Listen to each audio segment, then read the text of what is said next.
Meditations for Every Day in the Year by Bishop Richard Challoner. July 7th. On preparing for death.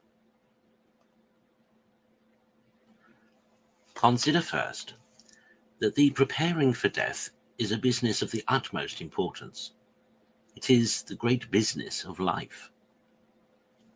We came into this world as pilgrims and travellers to make the best of our way towards our true and everlasting home, a happy eternity. The great business of our whole life is to secure this happy eternity, and nothing else can secure it but a good death. This is the necessary gate through which we must pass to eternal life. If we think of arriving at it by any other way, we shall miss the road. A good death, then, must be the study and business of our whole life.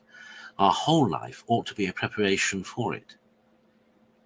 Happy they who are continually preparing for it by a good life.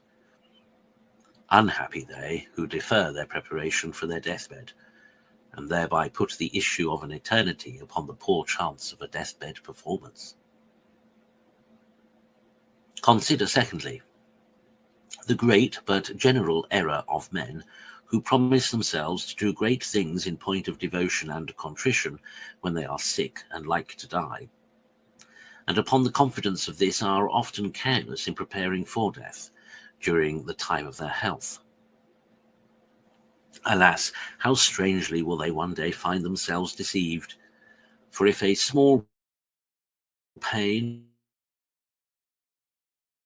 or indisposition, yet what must a mortal illness be when either the dullness and stupidity caused by the distemper or the anguish of body or mind scarce allow of any application at all of our thoughts to the greatest of all our concerns? O my soul, see thou suffer not thyself to be thus imposed upon. Do now all thou art able. Prepare thyself now for thy last end, by daily and fervent acts of devotion and contrition.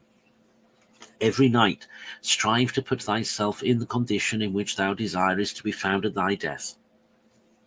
But never tempt God by designing to live in sin and then to die in grace, or by expecting at thy death so extraordinary a miracle of grace as to pass from being a slave all thy lifetime to sin and Satan to thy loving God.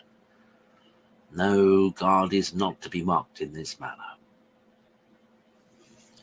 Consider thirdly that the best manner of preparing for death is to die daily to our sinful inclinations and passions, to the love of the world and of the flesh, and to our own unhappy self-love, the root of all other evils. And this by the means of a general mortification and self-denial. This is that great lesson perpetually inculcated by the Son of God in the Gospel, of leaving all to follow him, of disengaging our hearts from all things else, of renouncing our dearest affections for his sake, of denying and hating ourselves in this world,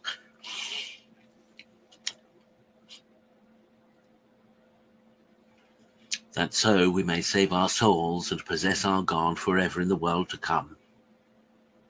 Oh, how sweet, how happy, how secure shall our death be, if it finds us thus untied from the earth and all earthly clogs.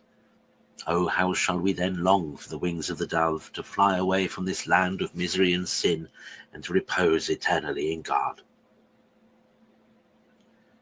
Conclude to be ever preparing thyself for death, by refraining from all that thou wouldest then wish not to have done, and by living every day and doing every work as if it were to be the last of thy life, and thou shalt not fail to die happily.